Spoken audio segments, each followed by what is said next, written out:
This is the Dos a Cero podcast, a weekly show devoted to football in Mexico, the U.S., and beyond.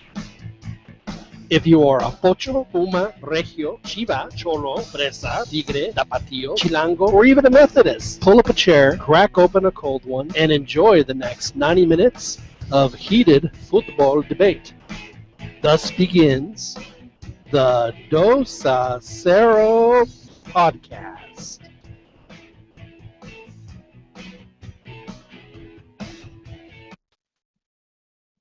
I cannot find my other song. Shocks. Okay. Apologies. This is the Dos a Cero podcast. My name is John Jagu. Good to have you with us today. Really appreciate you joining us on a lovely Wednesday night where it is apparently raining very hard in the Northeast and Mid-Atlantic. Here in the central part of the country, it is a very comfortable. I saw a bunch of stars out in the sky. Very, very lovely evening. And I'm sure one of our compatriots is having a lovely evening right now out there in Los Angeles. Daniel Preciado is actually present at the current LA Galaxy Santos Laguna match, so we'll be hopefully hearing from him a little bit later. We are broadcasting live on YouTube tonight. For you folks that are listening to us live, please feel free to drop us any questions or comments, and we will be sure to get to those. A couple of topics for you guys tonight. Of course, we're going to talk about the CONCACAF Champions League. We're in the middle of the first leg of the quarterfinals, with 3 games already in the books. We're also going to talk about the Copa America and the draw that we had on Sunday, a show that was an hour long, and frankly, it could have been 3 minutes and it would have been just as good. We're also going to talk about over the weekend a very big game, very entertaining game. El Clásico Joven, 2 Mexico City sides, Cruz Azul and America, played to a draw, a very exciting draw, after Club America had gone up. Cruz Azul clawed back to tie it up at the last minute. Maybe possibly could have gone ahead. Something we'll discuss as well. And of course, we'll talk about some other random topics, things that have happened in the world of soccer and in popular culture. So again, please feel free to join us. Pull up a chair, put your headphones on, give us a listen. If you're live on YouTube, please give us your questions or comments, and we'll get to those. But before we do that, let's go ahead and get started. And we're going to talk, first of all, about the draw that happened in New York City. A lot of people all dressed up, wearing their coats and ties. Every coach was there. It was a big deal, the Copa America draw. And the results are in after an hour-long ceremony with some musical talent of varying degrees. We'll just leave it at that. They had their little ceremony, and they were able to place the teams in the groups, and we'll go over the groups with you guys here in a second. Well, let's start off with Mexico's group, which was Group C. Mexico, of course, was given a group seed because they, along with Brazil, are the most historic teams, or I guess the winningest teams in their respective regions. And then the next seed went to the host country, which is the USA. And then the last and final seed was given to the team that had the highest FIFA ranking. In this case, that was Argentina. So how amazing that it was able to work out for them, that they were able to get Mexico, the USA, Brazil, and Argentina as group seeds. Who would have ever thunk it? The stars definitely aligned for the CONCACAF CONMEBOL folks to make that happen. But anyway, Mexico has Group C. And before I get into that, I suppose I should introduce our folks. We have a limited panel with us tonight, but we do expect some people to join us. Out in the Northeast, where is it? I don't know if it's raining up in your neck of the woods, but I know it's raining a little further south of you. We have Christian Velez. How are you, sir? Hey, John, how you doing? Yes, it is indeed raining up here. It's been raining all day, actually, since yesterday, and then we have a lot of wind, which makes it very interesting driving on the highway. But all things considered, we're doing okay. You satisfied with Mexico's grouping? I think that in general terms, it's a pretty accessible group for Mexico. So I'm not sure there's a lot of room to complain. I mean, compared to at least the group that the U.S. got, you know. Okay. So, We'll Yeah. talk about that in a second. Good to have you with us. Across Travis County, down in South Austin, we have with us Albert El Chiquis Campa. Albert, good evening. How are you, sir? Hey, how are you guys? Doing good. Over here watching the game, the Santos game on my little phone here.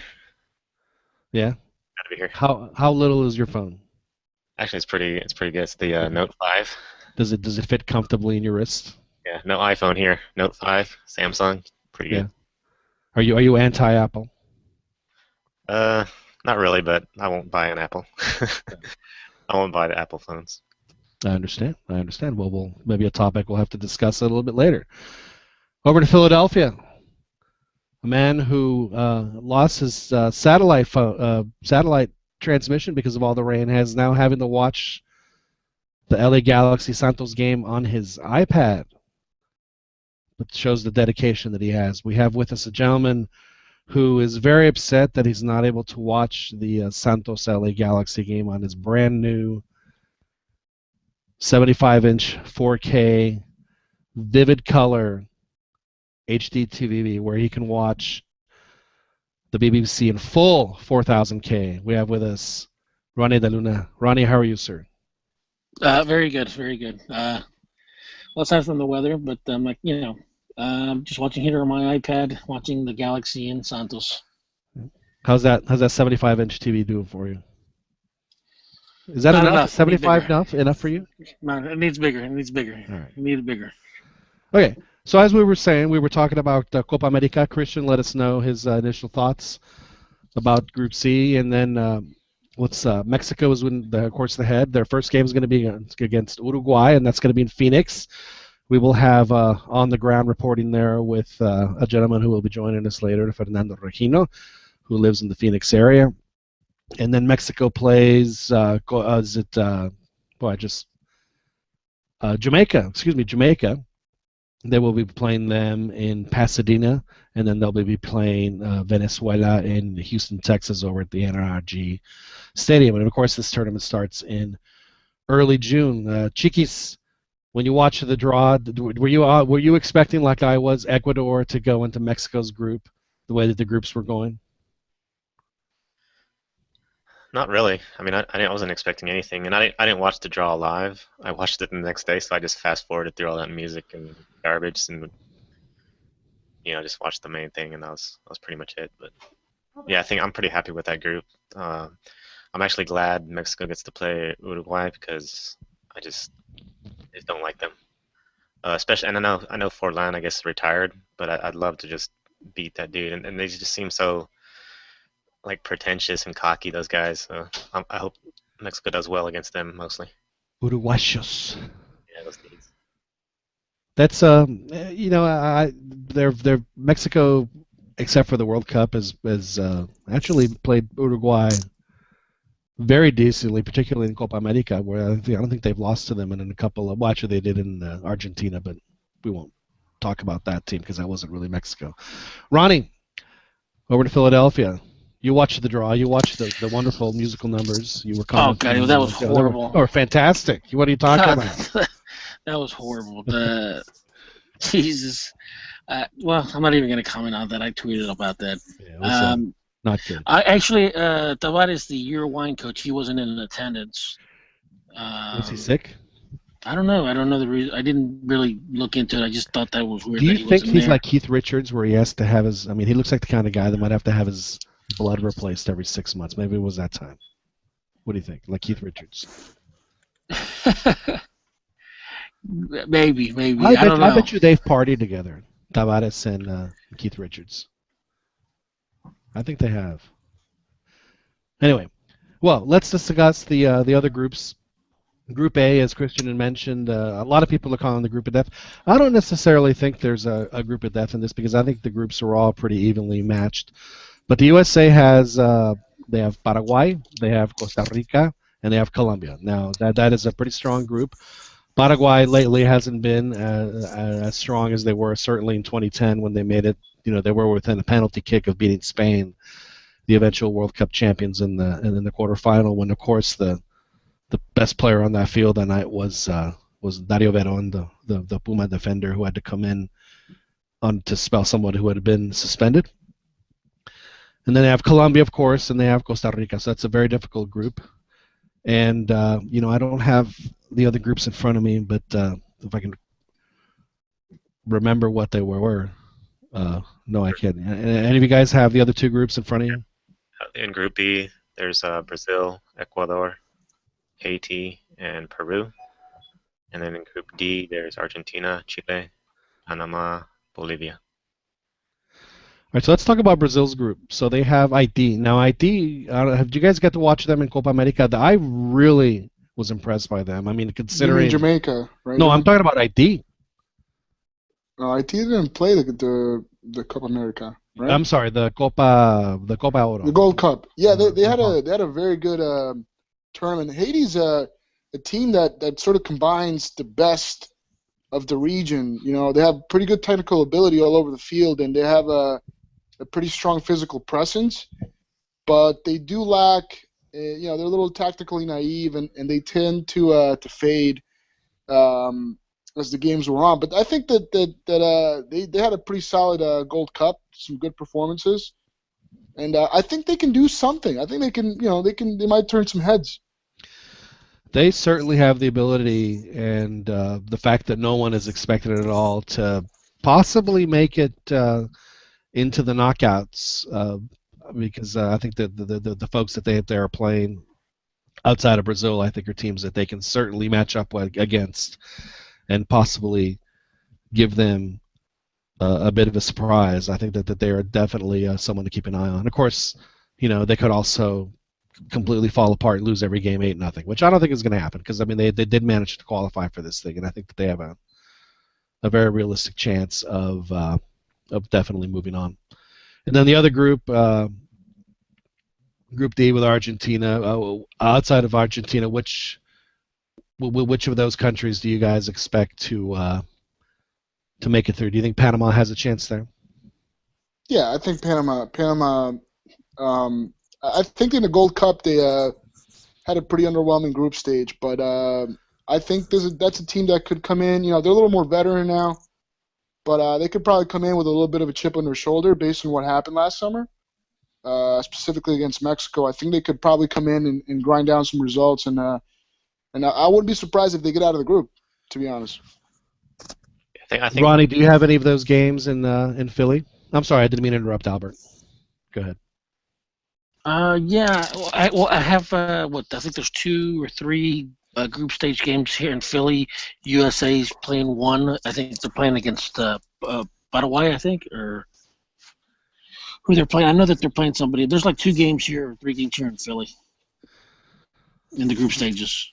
Speaking of USA, and I'll get to that in a second, but Albert, what were you going to say about Panama? I was going to say, I think when we're talking group of death, I think Group D actually might. I mean, I would consider that more of a group of death than Group A, because Argentina, Chile, Panama are like the top teams in that. I mean, Bolivia is sort of out of it, but those 3 teams are top teams in all of the whole tournament, I think. But Group A, I think, coming from a United States perspective, that's where all this group of death is coming from, because I think the U.S. is going to have a tough time getting out of that group. So that they automatically call it, the group of death. But I don't see any of those teams like the U.S. at a high level, Paraguay, and then Costa Rica, sort of, I guess. But Colombia, of course, is viewed as the top team on paper, but then they've had some struggles. So I mean, that's my opinion on Group D, is pretty much being the group of death, if you want to, if there is even, if you want to even call one. That's a very good point. I was kind of expecting Chile to. I think the coach had even said that they might bring an experimental team, so I don't know if we'll see the full Chile that we saw in Brazil even last year when they hosted the Copa America. But Panama, this is a tournament for them to really show what they can do, and if they have a good tournament, if they make it out of the group stage, if they make it to the quarterfinals, that to me would be a huge accomplishment for them, and it would give them the confidence, I think, to help them push forward and not only make it to the World Cup, but playing well at a Copa America, as we saw what it did for Mexico. I think it gives the team confidence. Shows them, hey, you know what, we can now we know we can play with anybody. Let's go out and do it. And so hopefully that'll happen for Panama, because the reality is that we need CONCACAF to get better and keep getting better, and the better the competition, the better you have to be to beat it, and then I think it prepares you for what lies ahead. Now, the one thing I did notice about this tournament, and I think it's kind of a bit criminal, but it is, I guess due to the size of the country, but the travel schedules for some of these teams is really, really harsh. USA has to go. I guess they're going from Santa Clara to Seattle and then across to Philly. That is what, like a 7-hour flight? Ronnie, have you done the coast to coast?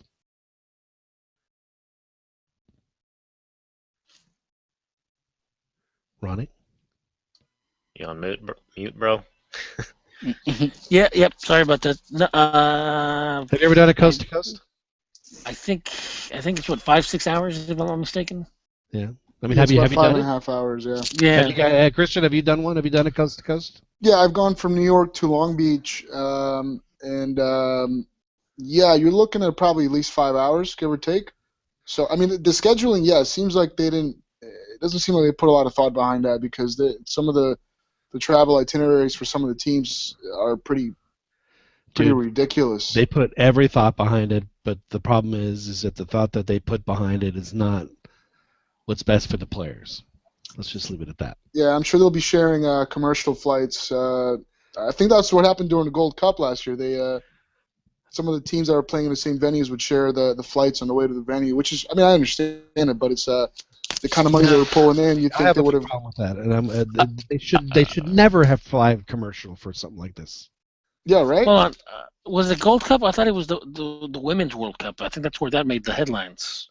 Yeah, but I know it happened in the Gold Cup too. Okay. In the knockout rounds, it was really weird. But it happened in the 2009 Gold Cup final. Mexico and the U.S. flew on the same plane. That's right. Jimmy Conrad made a joke about Vasco Aguirre at that point. That's after he had that little run-in with a Panamanian player during the group stage game, and on the flight back towards New York for the final, Jimmy Conrad made it. I thought it was, in good taste. It was funny. Well, yeah, it was in good taste, but it's poor planning, like you said, and for as much money as this tournament's making, there is no reason why they can't charter, have 16 charter planes for each team, and wherever the team goes, they go on that plane.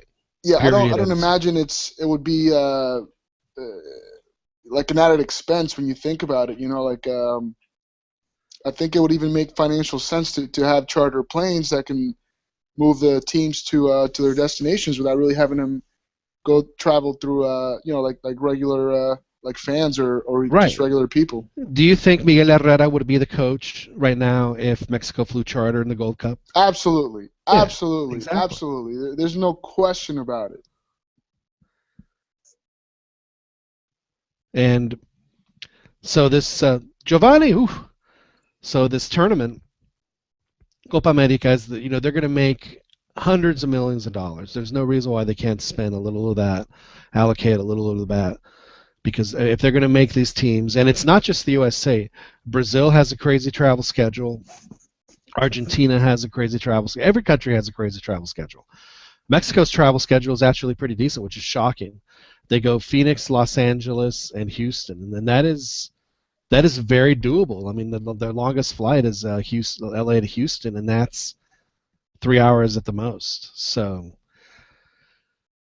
another question I have for you guys about this tournament, and Ronnie, I'll start with you. This tournament, we know, even if a stadium is half full, is going to make a ton of money. It's going to make a ton of money for CONMEBOL, the reason they're here. Do you think that it's possible that this could be a tournament that we see more of, and not necessarily with CONCACAF? Do you think they'll be playing the Copa America here in the States more often? I think so. I think if they make the money, they make their nut. I can definitely see this tournament become, hosted in the United States like the Gold Cup. And like one of the comments that Brody Campos said, during the draw was that, every home team is going to be, or every team is going to feel like at home because of the diversity of the country. Right, because everyone's going to be a home team. They're going to have a lot of sport. Yeah. I was actually kind of surprised. One thing that I noticed when Argentina played in the World Cup, they played their first couple of games in Boston, and the stadium was 90% folks march. So I know that they have a huge. Well, Christian, you live up there. I mean, are there a lot of South Americans that live in that part of the world? Yeah, I'd say that in Queens has a pretty sizable population of Colombians, and to a lesser degree Argentines as well. And you got to understand, like even if the game's in Boston, you're talking about a 2.5 hour drive Sure. from New York. So whoever is going to play up there, I don't have it in front of me, but I would expect, a sizable amount of people to travel up there for that game. I think actually Peru's playing in Boston. I would expect there's pretty sizable population of Peruvians in New Jersey, so I would expect no matter where the games are played, people will travel to go see them. And if you guys have had a chance to look at the ticket prices, I think they're ridiculously expensive, but that's not really the point. The point is that there's enough people out there that are willing and able to pay for these tickets, and that's what's going to happen. That's exactly what's going to happen. Yeah. There's no question that this is going to be a big moneymaker for CONMEBOL, and the only question are we going to see this tournament be added to the schedule where they have the two continental tournaments, and then this thing, and then the Olympics and the Confed Cup and the World Cup, etc. It's definitely something to keep an eye on. Now, another thing that we're keeping an eye on this week, and we've already had 3 games, is the CONCACAF Champions League. There are, in the quarterfinal stage, there are 4 Liga MX teams taking on 4 MLS teams. The home and homes are split. The 2 teams from each country have a home leg this week, and then next week they'll be on the road.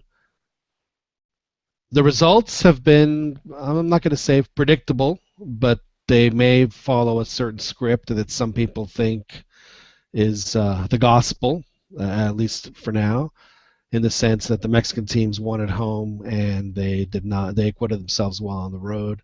In the case of America tying Seattle, which I thought was a really, really entertaining game yesterday up in Seattle. Good crowd, good America crowd at that stadium too.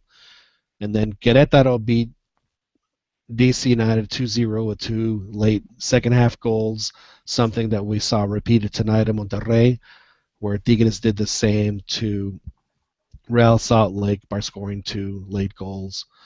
The second goal is really a killer because, if you're down 1-0 in the first leg, that's a very doable comeback. But 2-0, now you're starting to ask for it a little. It's going to be a little bit more difficult. So. Well, the Santos game's not over yet, so. I understand.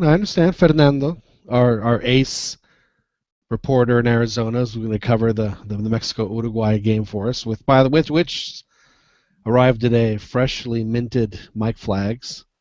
So it's good. It's going to look good. Fernando, how are you doing tonight? I'm doing well. Thank you for asking. I'm on the road right now driving, but I'm here. Well, glad to have you with us. I guess we'll get you caught up, and then we'll jump back into other topics. But Fernando, earlier we were talking about Copa America and Mexico's group. Did you have anything to add? Did you were able to listen to us, or did you think that we did such a good job of covering anything that you concede the point and we can move on? Well, yeah, you guys can move on, but the only thing I wanted to say is that, whatever price they have, I'll probably be buying some tickets for my family to go and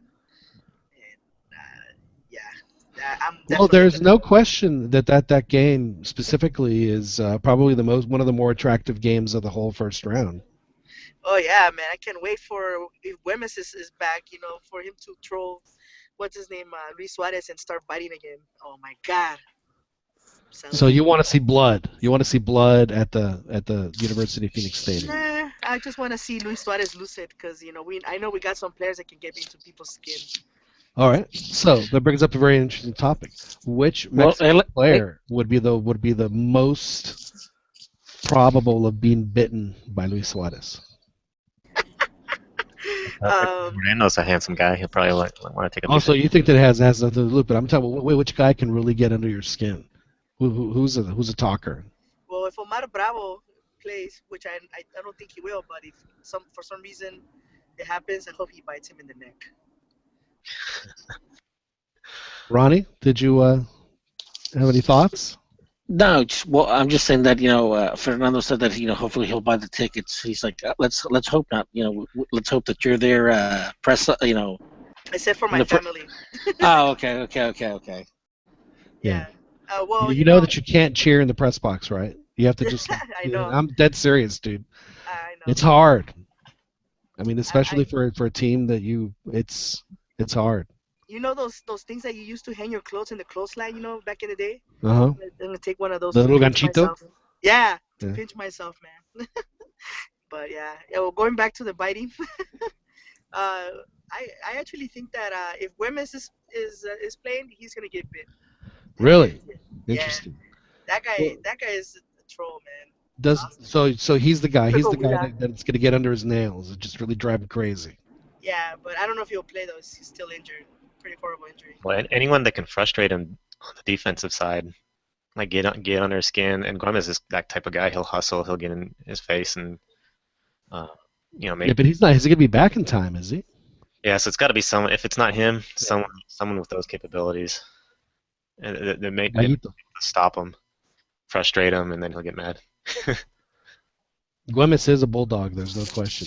Well, maybe we should call back Severo Mesa to stop, because he did stop the N in the MSN. he did. Yeah, he did Yeah, have a but back great then game the against N him. was 19 years old. He's a little different player now. Yeah, that's true. But he did get under his skin. I'm trying to think. Mexico really didn't have, other than the Güemes, I guess, they don't really have a player that. Torrado, I guess, but Torrado's not really part of the national team picture anymore. Man, he got red carded.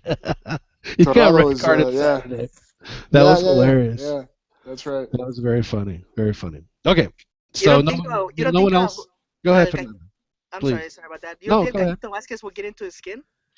I know He's he's not a that rough kind of player. Gallito's just quiet, stoic, just Yeah, he's not really that Yeah. kind of player. He's not gonna look Well, I to know he's quiet, but unsettle people. he gets Keep in physical, mind, though.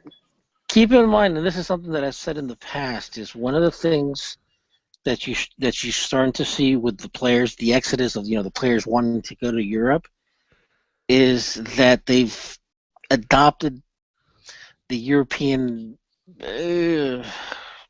What's the right word here? methodology.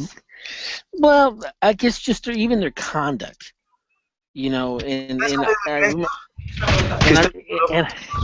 remember, and I pointed at this. I don't remember who said it, but But when Brazil was getting their asses handed to them 7-2, one of the criticisms back home was that there was not one Brazilian player. It's like, hey, bullshit.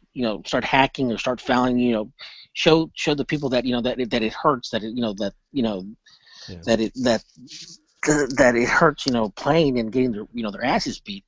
And it's funny you're saying that, because right now we don't have like a Blanco, or we don't have that Torrado, the guy that that wears his heart on his sleeve and stuff like that.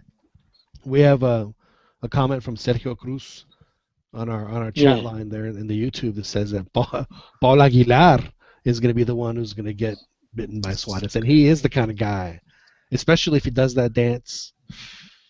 Well, it's funny Sergio says that, because when that whole Piojo Herrera, Martinelli fight happened at the Philadelphia airport, Right. One of the criticisms was towards Ochoa and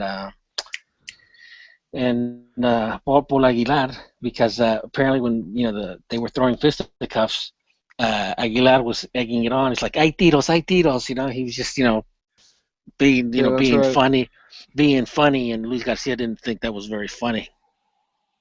Yeah, that's when they the whole of the Mexican press got on their little pedestal and That was awful. pretended like that's one of those things I don't understand about people. Like if we're gonna make the argument that the players are public figures and they should be able to handle any type of criticism, doesn't the same apply to the press? These guys have microphones and Well, they a have couple of things.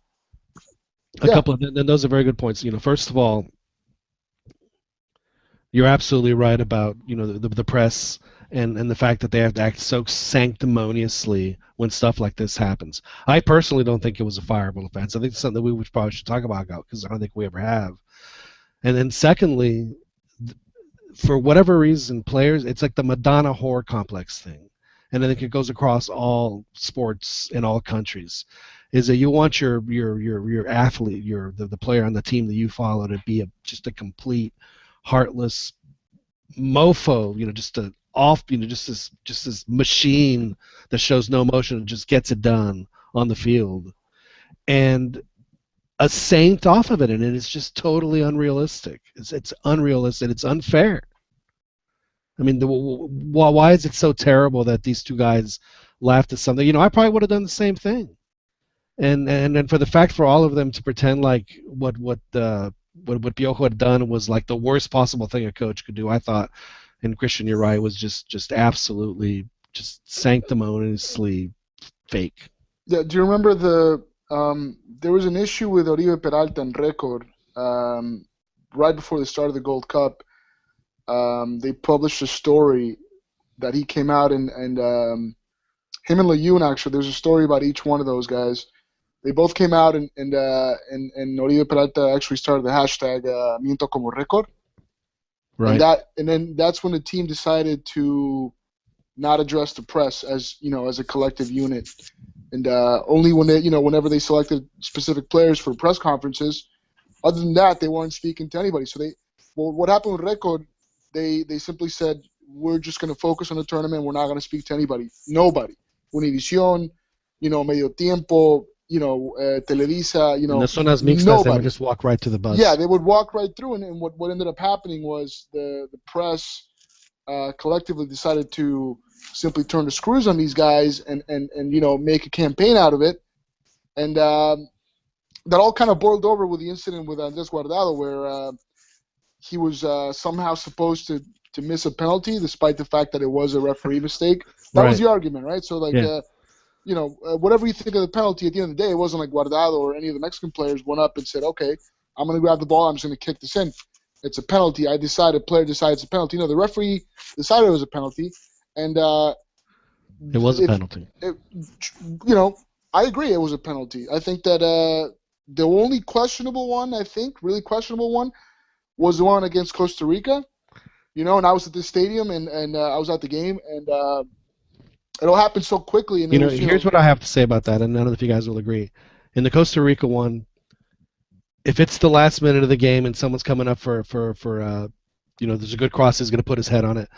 If you don't want to get called for the penalty, don't put two hands on the guy's back. I agree. I think that the Costa Rican player, I'm not entirely sure it was a penalty. Honestly, I don't know if it was a penalty. I don't want to say either way. But I think there's enough room, where you can make an argument either way. But I agree with you. The moment a defender raises his arms and puts them on the back of the player that's trying to make a play for the ball, at that point it's out of your hands. And if the referee sees it as a penalty, I mean, I know that, in the heat of the moment you might be pissed off at the ref, but once things calm down, I'm looking at the guy that was ridiculously stupid enough to make that play in the 119th minute of a quarterfinal game. It's like, what are you doing? Why would you do that? Much like a player who's on a wall and jumps to block the ball, but extends his arms. It's like, why would you do that? You can be as pissed off at the ref as you want to be, but you got to look at your team and say, hey, man, you shouldn't have done that. You know, and the thing with Panama, the penalties against Panama, I thought there were penalties. You know, I know there was controversy about the first one, and that's The to first get one, back the to what we dude were saying. purposely hit it with his hand. He knew what he was doing. Yeah, Roman He Torres did it while he was is falling, but he knew what he was doing. Roman Torres is one of those guys. You know, he's canchero. You know, he knew exactly what he was doing. You know, and that whole 12, 15-minute break that happened before the penalty was taken, and all TV, pretty much every Mexican network that was covering the game, all of them collectively said, "Oh, you know, he should miss it." You know, Right. I remember that. They were in the saying that he should spirit do it of fair play. on the TV box. Now, Right. Ronnie, Piojo, what he did, in your mind, was it a fireable offense?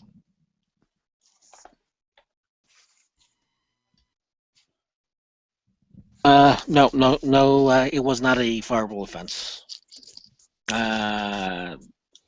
It's just in this world, where everybody has to be PC and everything. I think that's just like you said. It's just the press being sanctimonious. They want to impose their morals. And I think that the better route to go was like, okay, well, maybe suspend him a game or two, fine him, make him go to some sort of counseling or whatever the case may be. But I mean, I try not to dwell on it because the more I think about it, it pisses me off because you guys know I'm not a big fan of Osorio and Piojo should be there. But Sure. but moving forward, I just think it's stupid. How Another they question. expect these. Is Because he the because coach? we're gonna talk about this. I mean, and like what we're talking about now, it's gonna kind of roll over into what we're gonna talk about with Tomas Boy and how these people react and how they get suspended and in trouble and stuff like remember how Hugo Sanchez used to get in trouble just because he would take off his coat and put it on the ground and stuff, Right. and Tomas Boy celebrating. Uh, it's part of the game, dude. It's is it right? Maybe not. But suspending Boy 2 games for this, Yeah, that's a. I it's mean, harsh. I actually also don't agree that Piojo should have been fired. He was defending his daughter, man, and that's just like a father instinct. For the people that don't have any kids, will not understand that. But uh, th- it's pretty simple in that respect. And at the same time, I know he had the Mexico. He was in the functioning as a representing the national team at that moment when he was boarding the plane. But being father comes first. And second, I'm just disappointed, man, that the cartels didn't take care of business. I'm so pissed off about that. But oh well, just the way it goes. Well, keep in mind, everything starts to go downhill with Piojo. When he supported the political party, Yeah. and That was I a mean, big mistake by him. it was a big mistake. But this is me going back. If it was the party, if he supported the party that the press liked, they would have given him a free If it pass. was a reason to Yeah. be fired, would have been for that because you can. He basically used his position to, you know, push a political party yeah, or in political Mexico that's ideology. illegal. But here's the thing. Here's the thing. We always say that politics and sports don't mix and stuff like that.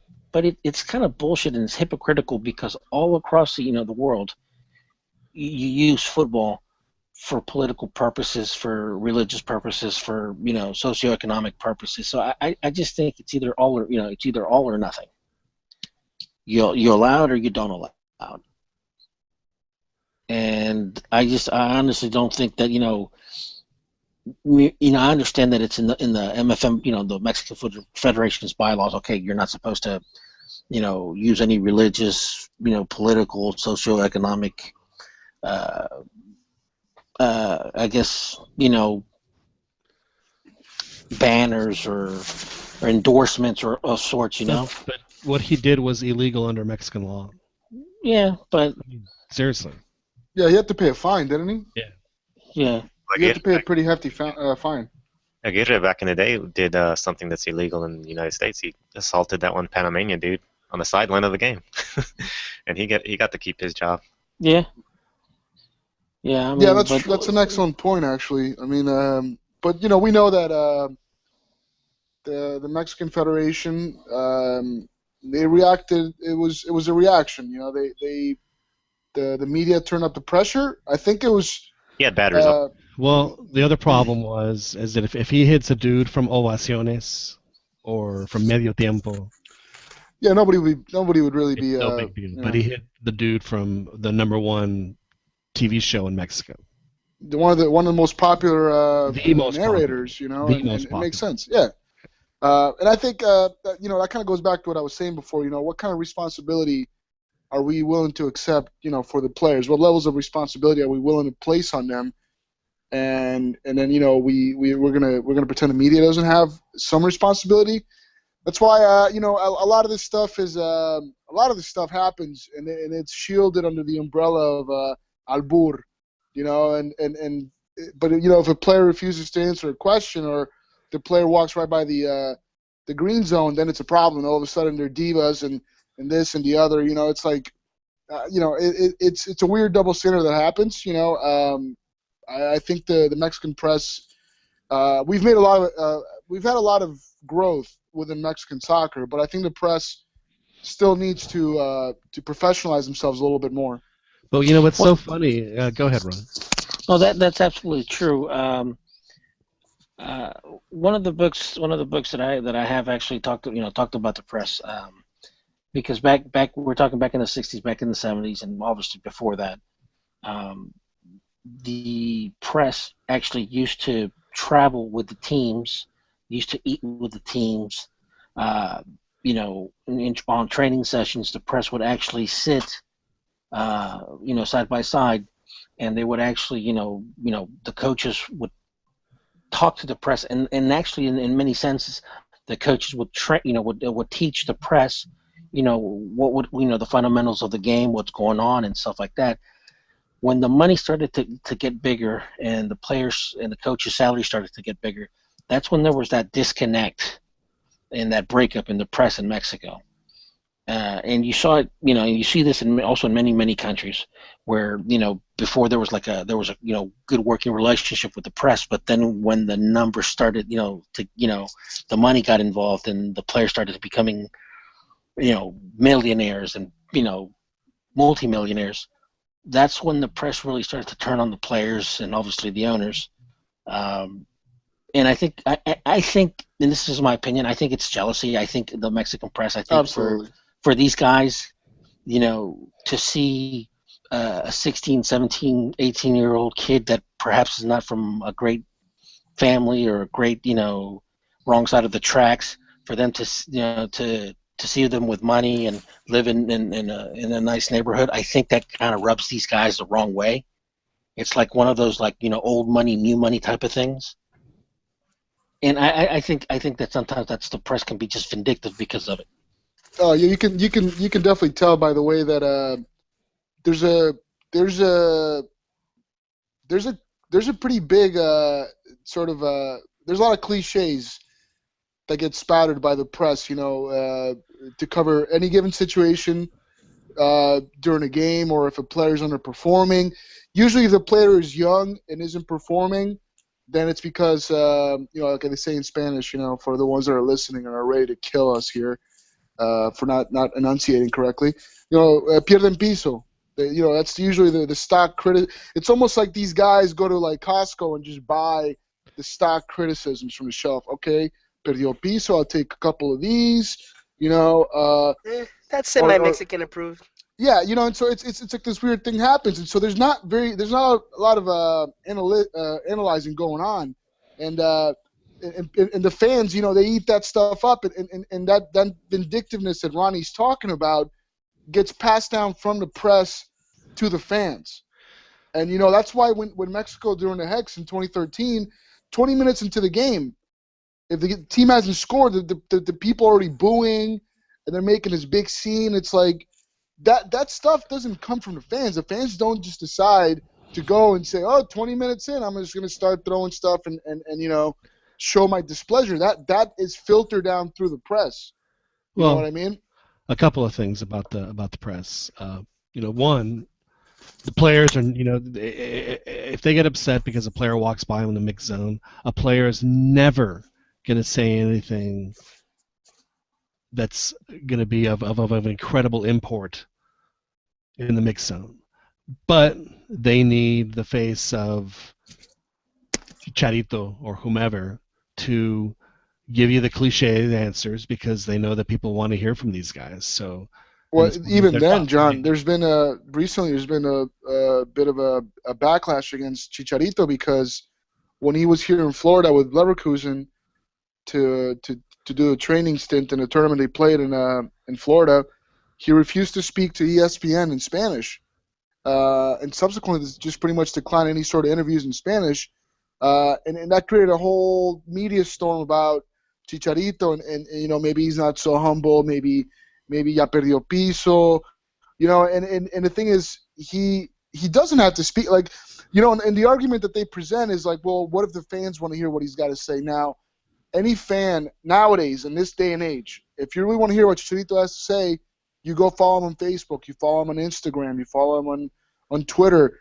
whatever. Like, I don't really need ESPN Deportes to tell me, that Hernandez plays on Saturdays with Leverkusen, or to play me part of his interview. I can find that myself online, and I think that this sort of vindictiveness and this weird sort of attitude that's taken place is going to grow simply because the medium is changing, and it's changing a lot faster than the press can adapt to it. So it's going to eliminate a lot of roles, and people can pretty much go directly to the source to get their information. Like, if I wanted to know what Gio or Jonah are up to, all I got to do is go to their Instagram page, because they put everything online. These guys, they're young, they got a lot of money, and they got a lot of time in their hands, and they don't care about showing off their hats and their outfits and their skinny jeans. If I really cared about these guys and wanted to know what they were up to, I could just, all I need is a Google search. I don't really need to tune in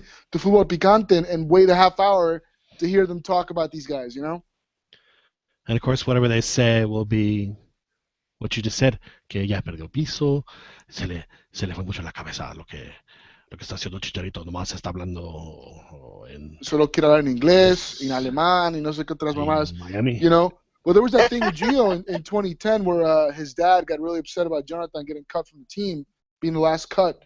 And then some of the press guys, I don't remember which outlet it was, they caught him. And, the guy was very emotional. He said some things. He said his dad said Gio was really upset and was considering, not going to the World Cup. Now, I'm sure there was a conversation that took place between, the two kids and their father, and I understand they were upset. But the fact that Gio came out afterwards, right before the World Cup, and when he was asked about it, he said, well, no, it sucks that my brother got cut, yeah, but, I've always dreamed of playing in the World Cup with a national team, and this is my chance. I'm not gonna quit the team because of that. I've always been, I always give 100%, blah, blah, blah, blah, blah, blah, blah. Now, this was 5 years ago. Now, anytime the incident is referenced, the media immediately goes to the stuff that his dad said. Nobody ever mentions the fact that Gio was asked about it a week or two later, and he gave an answer. Like that so you build these narratives, and you don't miss an opportunity to drill them home, because these guys with the microphones, they have every opportunity to talk and to give their opinions all day, every day. The players only speak at press conferences or maybe during the mixed zone, and even then they wouldn't want to speak about these topics after a game, especially with their clubs. They're never going to give you anything. It's all going to be just a massive cliche. It's funny we're talking about this because there's two stories that occurred actually just yesterday. I don't know if you guys follow Hercules Gomez, his Twitter account. Yep. Okay, well, he's actually, he got upset at the Medio Tiempo and Record, go figure, for twisting his story or his article, talking about that this could be the year MLS gets a win in the Champions League, in the CONCACAF Champions League, but it was taken out of context completely. And some of the responses that Hercules Gomez got on his Twitter, in fact, some of them were actually threatening his family, posting pictures of of guys pretending that they're they're narcs, sicarios. Yeah, narcos. Yeah, narcos and stuff like that. And it's like really. I mean, when I saw records, like okay, record, okay, go figure. Yeah. There's honestly, I read the interview in English, and I found absolutely nothing wrong with it. I thought it was a pretty good interview. And Herc is he's always been he's a funny dude, and he's got a good sense of humor, and he's got a really, really good handle of both English and Spanish, obviously. Yes, and I think that what these outlets did is they translated literally what he said. They didn't apply the context, because he mentioned something about well, at this point I'm a fan. My team is not in a tournament, and I hope we go out there and smash them. Now that's part of the vernacular here in the U.S. when it comes to the language, and especially the language that is used with sports and rivalries. You know what I mean? If you translate that literally, that sounds a little weird, but it wasn't meant to be that way. I would have translated "smash" differently. Absolutely, absolutely. And even, I mean, I thought it was okay. Even if, it's all right. Even if it was fine. It was just that he sort of the problem I have with Herc is that he's switch, and it makes sense because he's in the MLS now. But before, when he was with Liga MX, I think with Santos, he was fighting MLS dudes. They were typical Liga MX teams when they're fighting the CCL. They would fight. They would come in hard on the guys, on the MLS dudes, and he was doing the same thing. It's like he hated the MLS.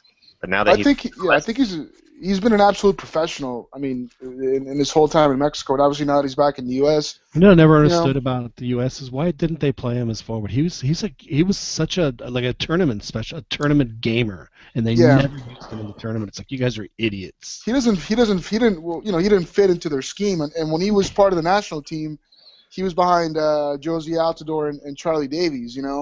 Well, there you go. He didn't offer enough to really warrant a starting spot. But I mean, he's a great example, man. The guy, How does he not offer enough? He scores goals. That's the most important thing. Yeah, but you got to remember how the U.S. played. At that point in time, they'd mastered the art of countering, and that's what they did. I mean, he's a decent player. He's a decent player. But not to go on a tangent here on going back to what the pressing and just doing what they want to do is another story that was recent was that obviously Peralta's comment about Santos. Yep. And it's like those are fishing expeditions. It's not like Oribe Peralta just goes to the press and say, oh yeah, my love is Santos. My first love is Santos, but I'm starting to like America. I mean, it's like they ask him a question and exactly. And they'll say there was nothing wrong with his answer. No, not at all. And that's the thing is, they have the power to manipulate the quotes and take them out of context. Said, oh man, if he would have said, you know what, Santos gave me my career, but I love it here in America. They go, Oribe Peralta denounces Santos. Ya no le gusta Santos. That interview was used to push narrative that's the reason why he wasn't performing with America, because his mind is on Santos. Like, come on, really?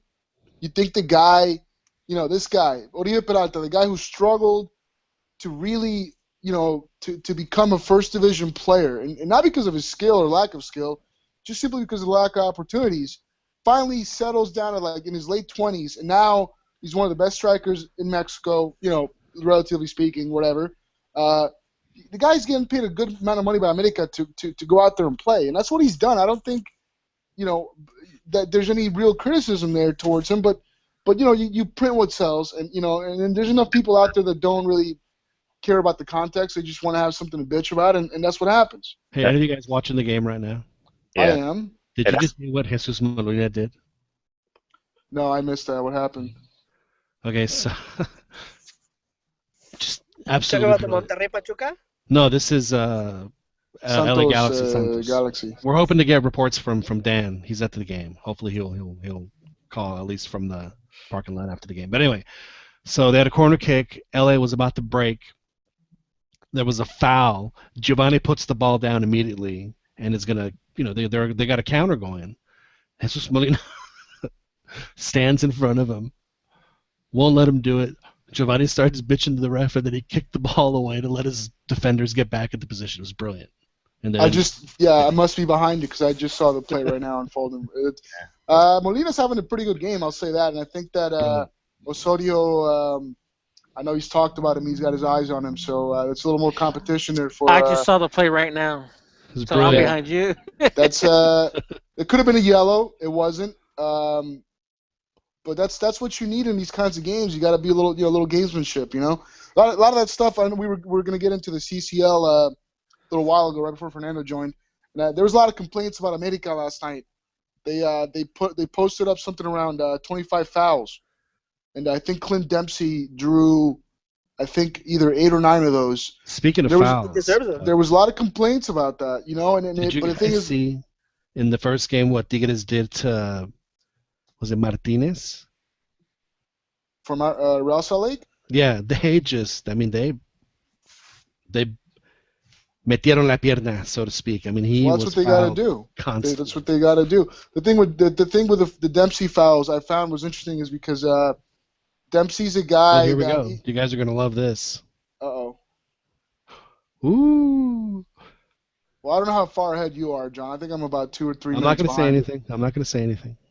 Oh, my feed just stopped. Oh my God. Oh, there it goes. Never mind. Let me see. I gotta find out what's going on now. Hey, Right, but so in the first game, they really, really, really hacked this guy. But you're right. That's what a midfielder has to do. They stop their engine. It's one of the reasons why Yeah. they were able to win. Now I got to think for Tigres fans, and I know actually I do want to ask you, but after we talk a little bit, Fernando, about how someone who follows the other team, who they would root for in a game like this, with and see where their real allegiances are. But Tigres I'm sure was making a lot of fans nervous because they were getting there and they weren't quite making the last pass. It was 0-0 for a long time, and then they got two. Well, Gio fouling, is that what you were? Ooh. Yeah. Yeah, Gio's not having a good game, and he's yelling a lot at the ref. So there goes the yellow card. So You know what? That means that he's beyond the national team now. He definitely should not be kept. He's retired. Now he's playing with MLS Dude, mentality. this is Look the at that. first hour that he's played in 5 months. yeah, now. it's like his first official game. Think, Yeah. He did have a couple of shots on goal. Now let's talk about before we talk about Club America, Fernando. So Tigres played Real Salt Lake, but it's in the CONCACAF Champions League. Who do you root for? Oh, well, there's plenty of other Mexican teams in the tournament, so I think they need to take out the trash. You're a very, very political, very, very politically correct answer. I back You're a good politician, Fernando, because you didn't answer the question. So I'll ask you again. Who do you root for? Who do you root for when Tigres is playing a team from MLS in the Champions League? Oh, once Tigres is eliminated, I root for the Mexican League teams. That's another way to dance around a question. I'm very impressed. I'm very impressed. MLS, that's who he roots for. In other words, Yeah, just say it, man. the United fan. Say you were rooting for Real Salt Lake tonight. It's okay, Pern. No, I didn't even know We're they not were playing recording against this or anything. We weren't going to make a drop of it that Fernando Regino roots for MLS. But please tell us. Nah, I didn't even know they were playing today until you guys mentioned it right now. Yeah, I don't buy that for a second. Yeah, it's Chinese guy with a mustache. No, I don't know. Club America last night played up in Seattle where there were 40,000 fans and quite a pretty impressive group of Club America fans that made the trip. Actually, that'd be a really fun trip for a tournament like this. And they tied 2-2 with the Seattle Sounders. Clint Dempsey scored 2 goals. Oribe Peralta scored the equalizer.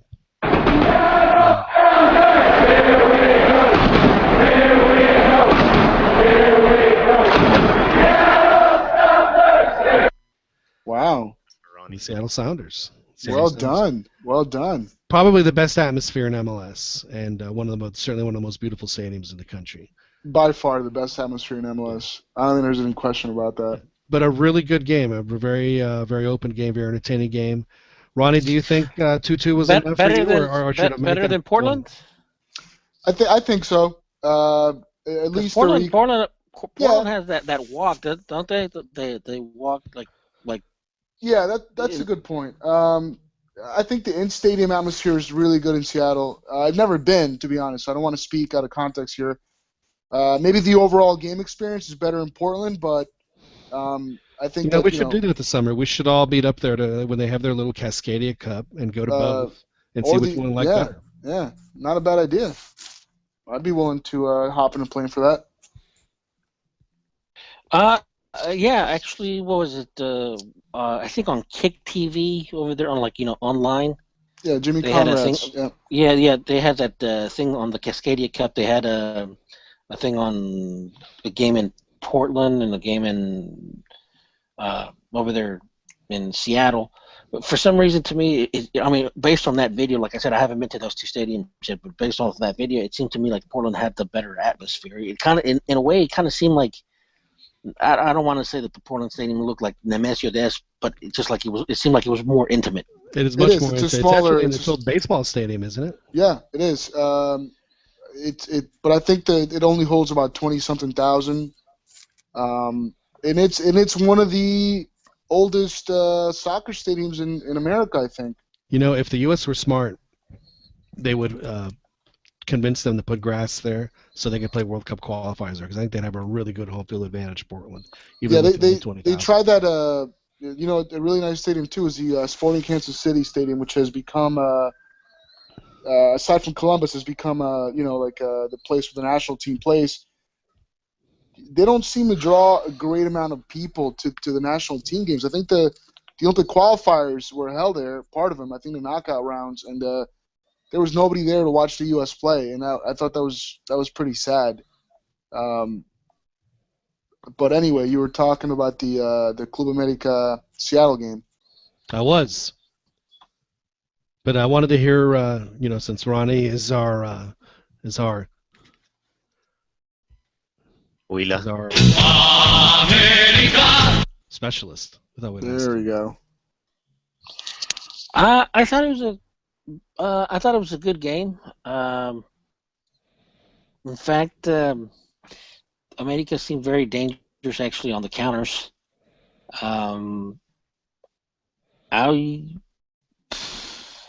There's still that for some reason Darwin still doesn't. I still don't like Darwin on the team. Quintero. Although he didn't have the worst of games, but he's, like I said, he's just very inconsistent. Obviously, we didn't have Benedetto. We didn't have. I don't think that. I thought Hugo Gonzalez, the goalkeeper that substituted for Moy. I mean, he did a fairly decent job, but not having Benedetto, I think, kind of hurt us. And who's that other player that was hurt? That didn't play. Gomez. Well, no, not obviously him. But no, I think it's a good result. They got 2 away goals. I think America will win. Hey, it was a very good game by El Científico. So, he really put the team on his back. So, like, He blew some goals though. He blew some opportunities. There could have been more. oh yeah, Back Well, line, no, that's my question. Should they have won the game? I think so. They yeah. did enough I to think win so. the game, I think so. especially the last 25 minutes. Oh, there's a Santos. Dan. You saw that, right? The last 25 minutes of that game, Seattle pretty much ran out of steam. They are just starting their season, so I mean it's understandable. But America, they were just that sensation of danger, especially anytime Ruben Sambuesa got the ball at his feet. I mean they couldn't really get a hold of him. He did a tremendous job yesterday. I think Seattle did fairly well in the first half. I think those first 15 minutes or so. I mean, when the game started, America went right down the field and almost scored. But after that, like after a minute or so, Seattle just kind of got the ball and tried to dictate the tempo, and they did a pretty decent job. The only thing I would say is that there was a bit of a gap there because Dempsey was playing on the left and just kind of floating around, and he wasn't really helping win the balls back. So America was able to find some spaces down that side. And I think if anything, it's encouraging for America is the fact that they had a varied attack. They tried the long balls over the top, which is how they tie the game. And Quintero had a goal called. I think it was a bad call. The goal that they called back on him. Yeah. But they tried. They knocked the ball around. They had a lot of combinations on the middle. They tried the long balls. They tried going down the flanks and putting crosses. And there was a lot of variation in their play, which I think is a very healthy thing to see in a team like America, especially a third of the season in. But I think Seattle did a pretty decent job. I think that they've been the best MLS team so far, and even this Galaxy game right now that we're watching. I mean, I think Galaxy has had some moments, but overall, I think Seattle had they were able to stamp themselves on the game to a larger degree than all the other MLS teams. And they won in typical U.S. fashion off set pieces, corner and free kick. So yeah, I think both goals were against the run of play, but So, do you guys believe that that there'll be an MLS team in the semifinals, or is it going to be a four of a kind of the Mexican teams? I think LA will go through. I think LA because this game. It's 0-0 right now, and Santos needs to get a goal because even if it's a tie, they need to get a goal because I can see LA somehow sneaking a goal down in Torreon and really putting the kebab on this for Santos. Other than that, I don't think the other teams will advance. I'm gonna say all Mexican teams, and I'm sort of surprised in saying that because with the Herculez Gomez drama. And all this MLS talk, I thought, okay, MLS is going to come out and do something, but now it's the same old stuff. It's even weaker. It seems like MLS is weaker than in years past. They're not Mexicans, that's why. They don't get like fueled by. Well, Liga MX isn't the only league that has weird sort of. I want to say weird, but it's a little strange the way the teams qualify for this. These teams that qualified, these MLS teams qualified, I think in 2014. What? These are the teams. Yeah, it's like a whole calendar year that goes by. It's last season's whatever, like the two finalists. Calendar's trash, man. The two finalists from the Clausura and the Apertura for the Liga MX, and then for MLS, it's like the division winners or whatever. Right. So from the 2014 MLS Cup, if I'm not mistaken, it ends in May of 2015. So then they start September. Right. So it's really the 2014-2015 guys. Right. So, like maybe those teams at that point in time were, had different players, different form, so a lot of things can happen, especially in MLS when it comes to the player rosters, because of the restrictions that they have. But, enough of that. Yeah, let's leave the Mickey Mouse stuff out of this. Well, Sergio agrees with everybody that said that America should have won. They played much better, but a 2-2 away draw is not too bad. Thank you, Sergio El Abuelo Cruz, for giving us that tidbit. Now, let's talk about another America game that happened with it. It was just like it was all America all the time. You must have been just America the whole weekend, Ron, with the game on Saturday, which was terrific, and then the game yesterday.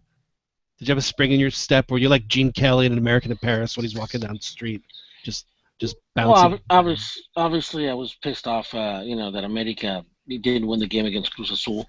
Would you say that America? ¿Y la Cruz Azuleó? Or what's that? Did you say that America? ¿Y la Cruz Azuleó? No. I think it's a combination of certain players just, not playing the game through. Well, let me ask you this. Getting their emotions, get like, for example, that Quinteros. I don't think that the slide tackle that he had, it was a yellow card, but at that point is why the hell are you sliding like that? Yeah. In that section of the field when you didn't have to. So do you think the ref And said, "Hey, man, if you did this when you had to, that would have been a yellow, but because you did it well, here, I'm going to I give you don't know. red because you're being an idiot." I'm thinking that the ref. Because he had to run. If you watch the replay, he had to run a bit to get to that place. I think the ref may have interpreted that Quinteros was trying to do a little payback on the player. Really? Uh, well, I mean, I don't see how else he would have interpreted it that way. Is That's Darwin kind that of kind of racist, player? man. What's that? Is That's kind Darwin of that kind of racist. player? It's not racist. It's not Yeah, racist. he's interpreting. Oh, if he's Well, gonna I be like, mean, No, that's why no, I he's. saw the play, no, and I no. kind of agree with you more, Ronnie, that it was just kind of a lopsided moment. He got an amarilla por reglamento y la roja por pendejo. Yes, yeah. I mean, really. I mean, he came in hard, but it's not like he. I mean, he did foul him, but not to send him off. I just think that the area in the field to where Quinteros, did that slide tackle. I'm thinking, why did he have to do that? Maybe he thought there was a beef between the players, and he just said, you know what, boom, here you go. There's a red card. Obviously, I didn't like the fact that Peralta got carded. Him and Massa Rodriguez, both jumped for the ball. Both, were trying to use their elbows and their shoulders. Did he elbow You know, Massa in the face? Did he catch him on the jaw or something? Yes, it did. I mean, he did make contact, but it's not like he It went took in out there. 4 of his teeth. No, I mean, come on. I mean, they've played together. They've been on the same team Let me together. ask It's you not this: like he was malicious. Is Massa gonna be "Hola, soy Massa" or is Massa gonna be "Hola, soy Massa" because he has like a tooth? You have to whip Like him. Massa, soy Massa. Be Massa. No, so at that, Pelice in the front office, they really have to get these cards under control, man, because it's getting ridiculous. But we've been telling you this, Ronnie, since back in November, December of last year, is that they have a lack of Even though some of these cards aren't offensive. I mean, they had to just take it to the these. worst part They about it, had Ronnie, they had to come in with the mentality. Look, the officials are going to be against you no matter what. So just avoid them. Don't say anything. Don't look at them. Just concentrate on the game because it just seems like these players, they're just. So you're still convinced that when America plays, it's 11 on 14? It has been for a couple of seasons. I mean, for a couple of years now that I think about it. Somebody needs to make a list of the excuses, man. Just Well, How no. did they Keep miss in that? mind, Pern. I mean, America's been the most successful team in the last 5 years. But are they I'm hot? Are they what's hot? that? Are they hotheads or no? They're all hotheads. They are. Didn't we just agree earlier that Tuwila players will no, be getting into Luis no, Sanchez's skin earlier? no more. You know what? No more than other players. No more than other players in the league. And I said this even when Blanco, when Cuauhtemoc Blanco was on the team. A little gesture, a look in the eye, and stuff like that, and boom, a red or yellow card.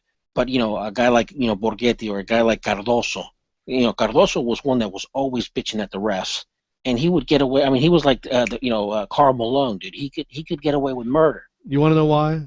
Because he was a superstar and he scored a ton of goals. That's right. That's why he was judged on a different standard. It's just the way it is. America right now are considered, nothing more than two-bit hoods, criminals playing the game. They might as well play in the Estado de Mexico's penal league. That's the way that the refs see America right now.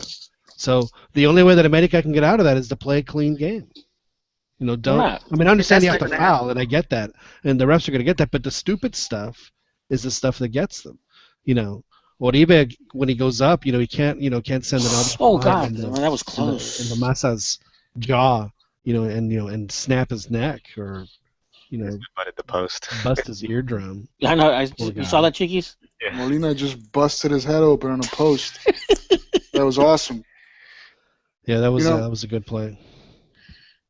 No, I think he's acting. Yeah, I think he's acting. Yeah, he's killing time. It's cool. For all the fanfare about the Galaxy right now, I mean, Santos has really been the closest one to scoring. It's funny that The most terrible team in Liga MX right now.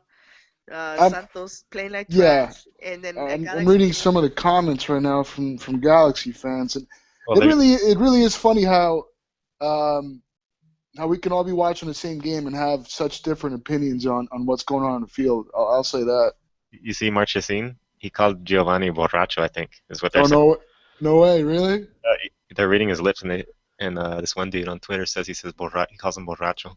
That's great. That Yeah. that'll definitely get on. Gio's been, he hasn't, like I said, he hasn't had a great game, but he's moving a lot, and he's running, looking for the ball, and he's just not happy with the ref, and Le dijeron Giovanni dos Antros. Giovanni Dos Tragos, I believe was his name. That's great stuff. Yeah. He blew it.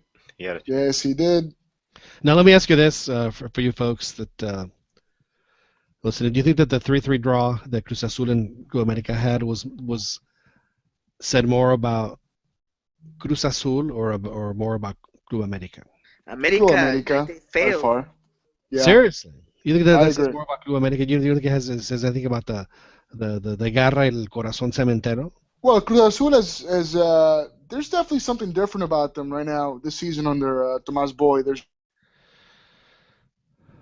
Tomás Boy, as Christian just popped out for a second. I guess he'll be back with us in a moment. Ronnie left too, man. He heard that, Cruz Azul had a better game. He's like, screw this. No, Ronnie can't leave because we're in the middle of hour, so he's gonna stay for that. So actually, my other thing that we wanted to talk about tonight was Tomás Boy and his reaction after Cruz Azul scored the what was a great tying goal against America there in the gloaming of the game in the final moments. The goal with the second one that scored with Chaco Jimenez, where he basically just he slips between two defenders. That was fantastic. That's the type of stuff that really pisses me off, and that's why I think that America needs to get rid of certain players. Even though I shouldn't be complaining because they haven't allowed that many goals this year. In fact, I think the first 5 games of the season, there was 4 clean sheets and stuff like that. But there's a tendency of those players getting caught on the offside trap, and it seems like they just start to get and as the game progresses, they get very careless and very lazy.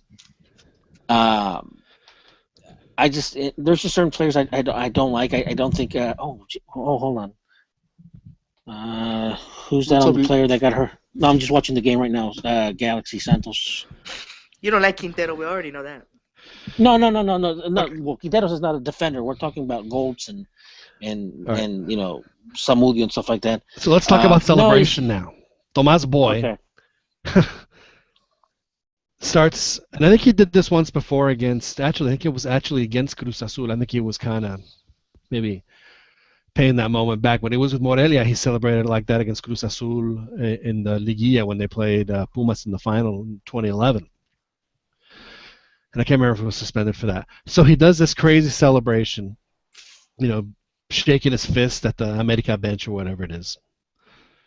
And then in stoppage time, they lose 4 minutes of his complete meltdown and his reaction to being tossed. Cost Cruz Azul a chance to win the game, which I think they could have easily done, or at least had a really good chance to do it, because they were going up against 9 really tired dudes because they had so many early substitutions. I think that's an excellent point. I think Tomás Boy sometimes forgets that he's not, on the field anymore, and I think this little tantrum on Saturday ended up costing his team because now they're, they had a couple minutes there. They could have exploited a couple set pieces or whatever and maybe gotten a goal and win the game.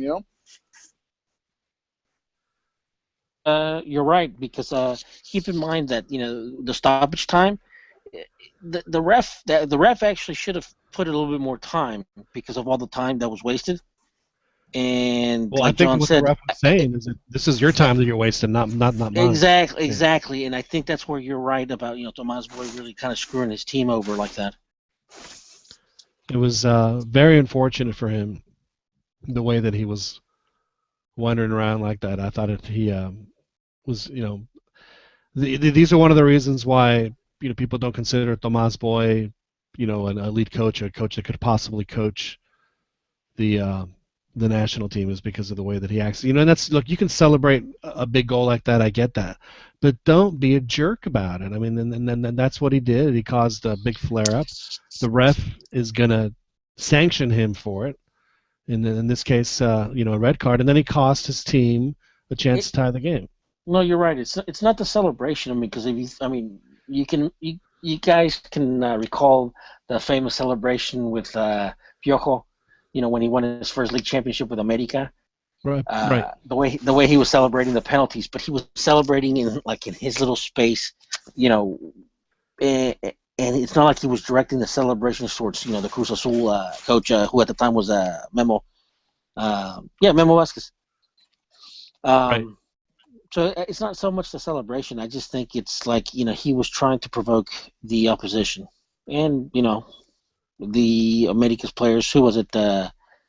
Benedetto. He's actually the one that was that got into Tomas Boy's face, if I recall. Yeah, it was Benedetto. But I think the only two people that got sent off were Torrado and was it Torrado and Tomas Boy? Yes, it was Torrado got sent off too. Torrado started running his mouth off.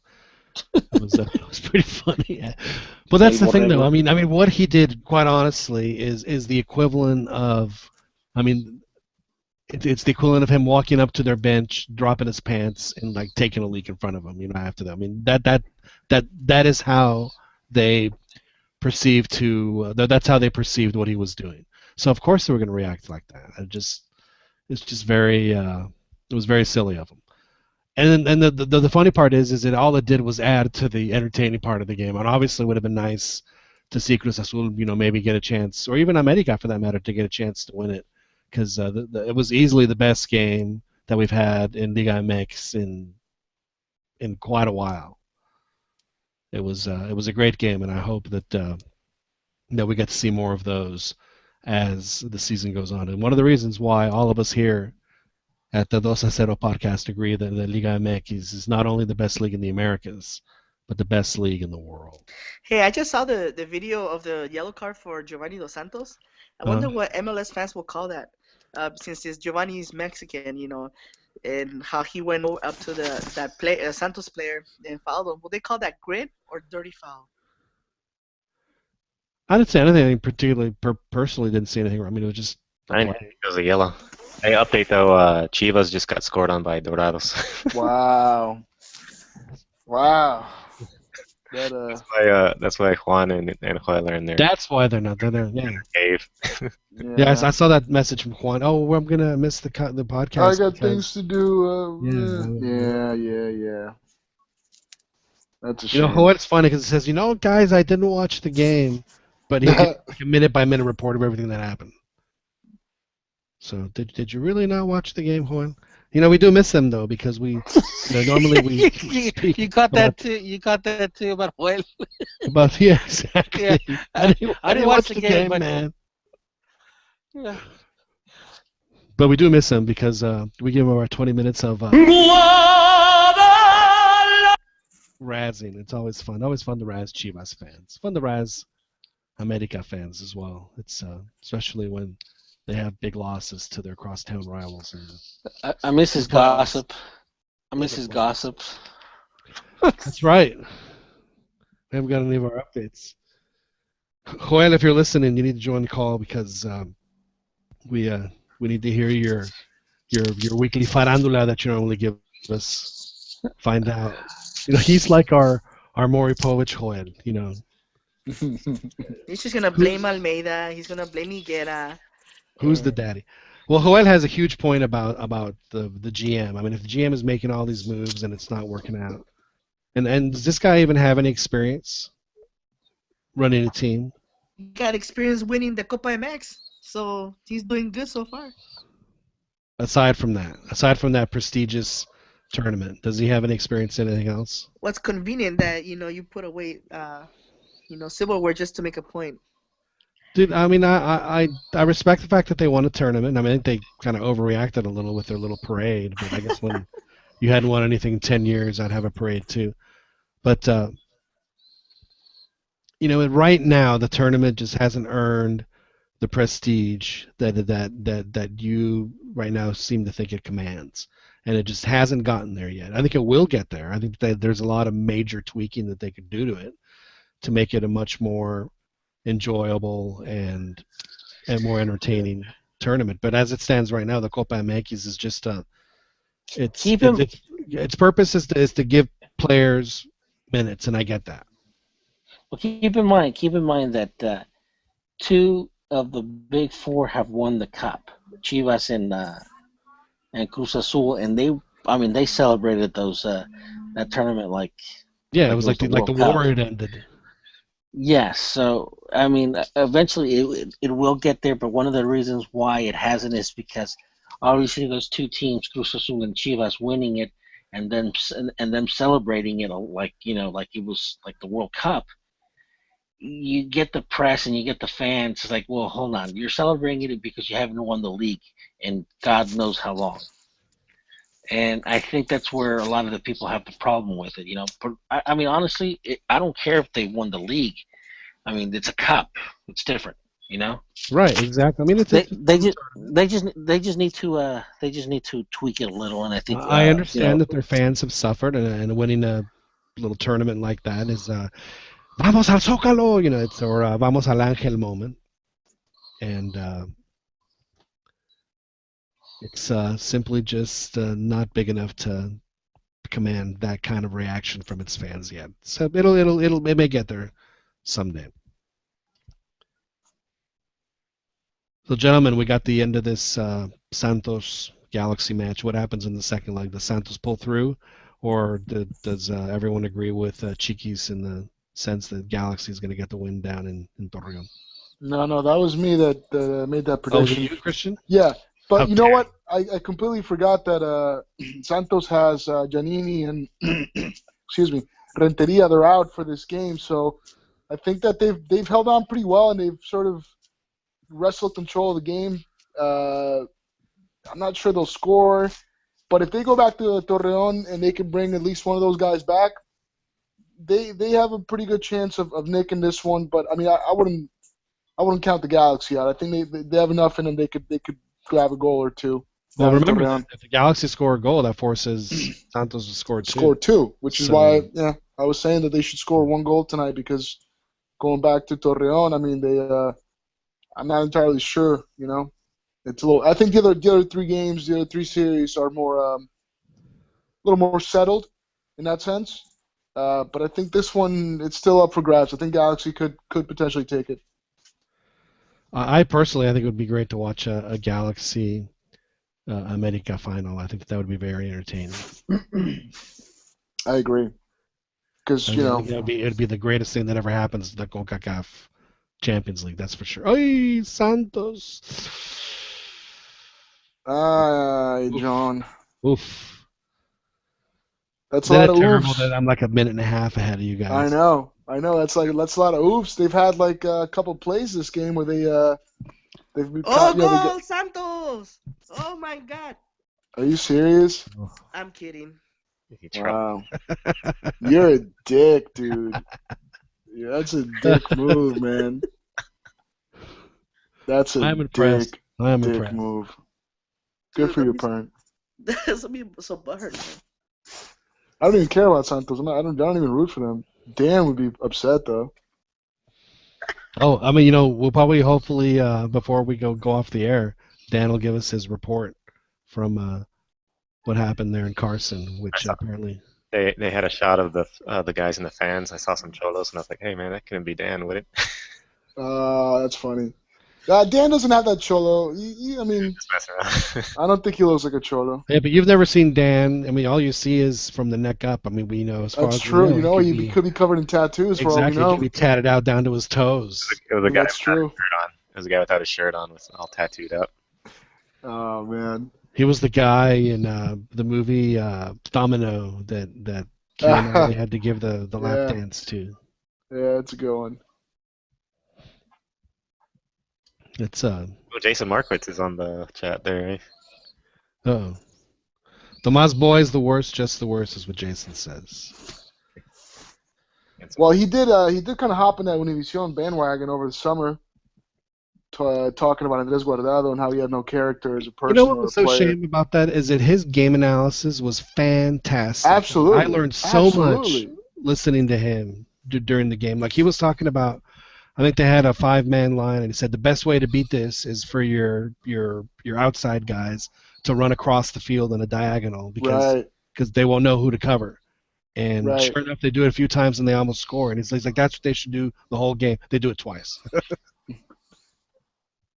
Yeah, he threw it all out the window there when he joined the lynch mob after the Panama incident. So I thought he was doing he's a pretty good analyst, but I can do without all the BS.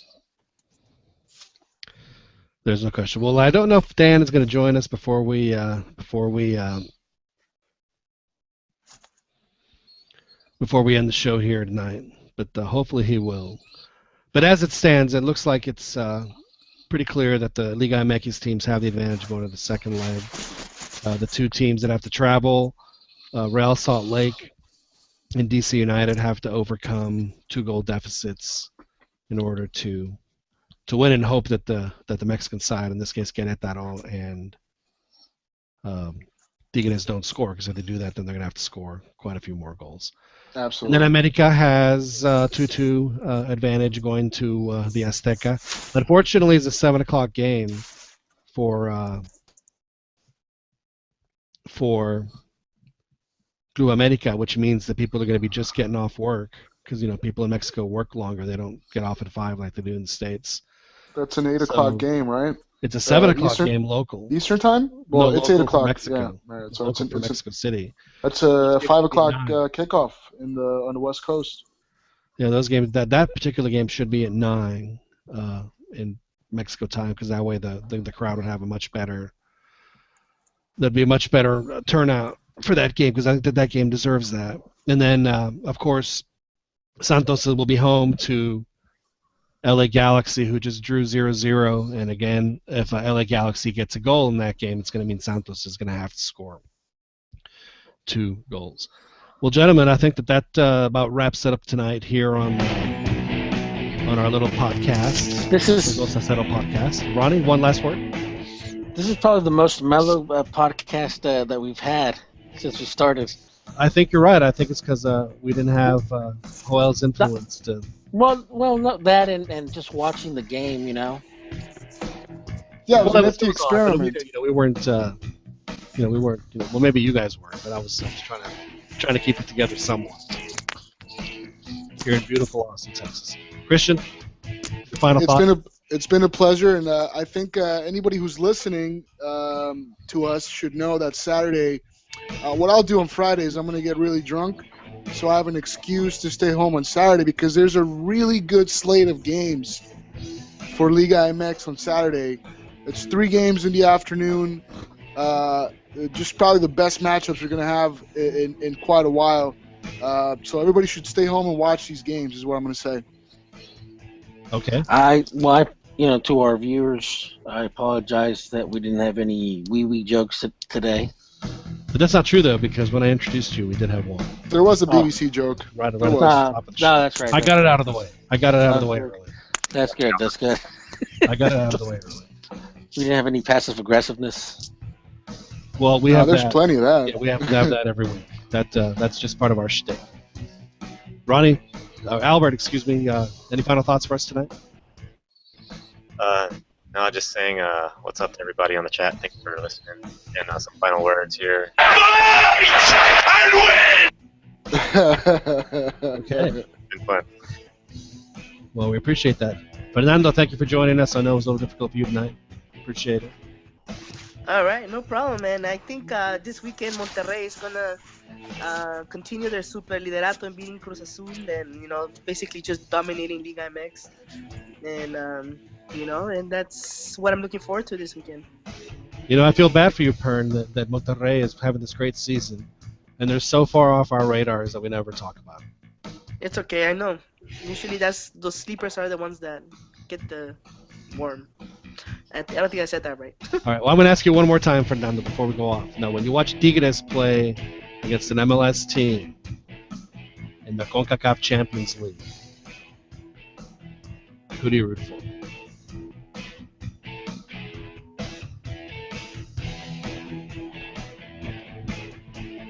Muted or something. Apparently, I he think- roots for nobody. He His ran away. silence speaks He for literally itself. did my computer signal's out, and he cut it out. Yeah. Shameful. Just came back. Sorry about that. What? Yeah, how convenient. How convenient for you, sir. Well played. Yeah, what? Well played. Well played, sir. Well, gentlemen, that does wrap it up here tonight on the Dos a Cero podcast. Yamerito Production, join us next week. And we'll again discuss the multitude of topics that I'm sure will come up within the week's time and that great telenovela that we love watching so much, Liga MX and the World Soccer. My name is John Jagu. Thank you guys for joining us. Really appreciate it. Appreciate all the folks that joined us on the chat on YouTube. And please be sure to, if you want to listen to this again or tell your friends about it, we will be on iTunes over the next few days. So you can download the podcast on iTunes at that time. This has been the Dos a Cero podcast. Really enjoy chatting with you guys tonight. We'll talk to you guys next week.